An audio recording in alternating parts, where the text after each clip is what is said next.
Bonjour tout le monde, salam alaikum, comment ça va? Je m'appelle Ishan et je voudrais partager mon expérience en Afrique avec vous dans cette vidéo. J'espère que ça fera plaisir. Quelques infos sur moi, je suis en ce moment étudiant pour une maîtrise en droit de la propriété intellectuelle à l'université de Renmin en Chine. C'est mon deuxième master en fait, car je suis déjà diplômé d'une maîtrise en droit international européen à l'université de Genève en 2017. Entre-temps, je fais un stage à l'UNESCO dans son bureau régional en Afrique de l'Ouest qui se situe à Dakar au Sénégal. Mon contrat était d'un type de traineeship pendant un an. C'est une sorte de fellowship financé par l'État. Donc dans mon cas, c'est le gouvernement chinois qui verse mensuellement une petite somme d'argent dans mon compte bancaire. J'ai travaillé dans le secteur de la culture, un secteur hyper intéressant.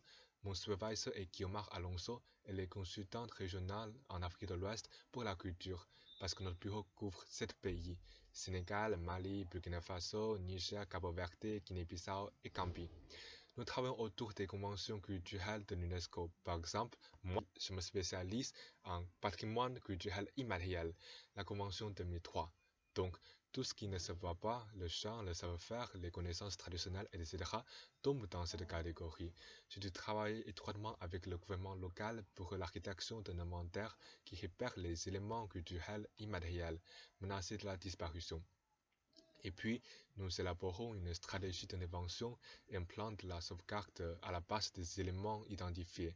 Bon, mais le résultat n'est pas toujours satisfaisant puisque la notion du patrimoine culturel immatériel n'est pas évidente pour tout le monde, en particulier les fonctionnaires. C'est la raison pour laquelle nous consacrons également du temps et des efforts à une formation au bénéfice de notre partenariat, c'est-à-dire le développement du gouvernement local en charge de la promotion de la culture. C'est ce qu'on appelle le renforcement des capacités locales.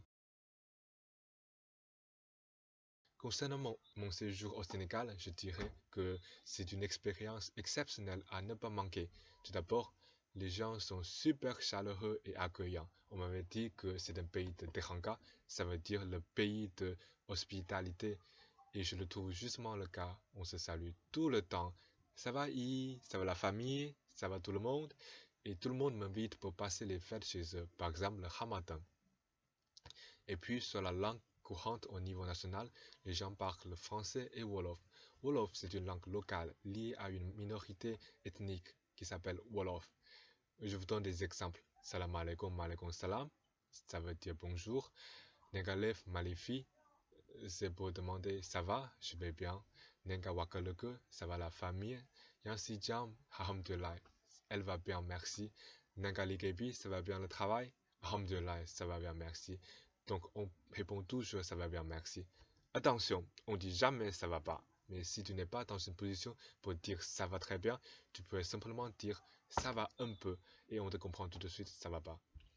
La cuisine sénégalaise, ah c'est ma grande passion, je l'ai surtout adoré.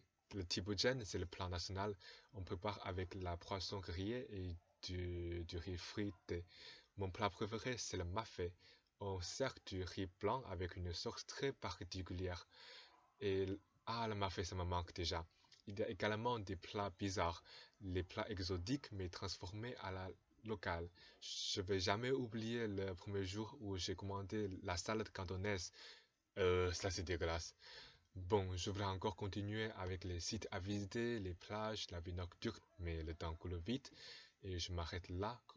Comme d'habitude au Sénégal, je vous souhaite la paix et le bonheur à vous et à votre famille. Inch'Allah et à bientôt.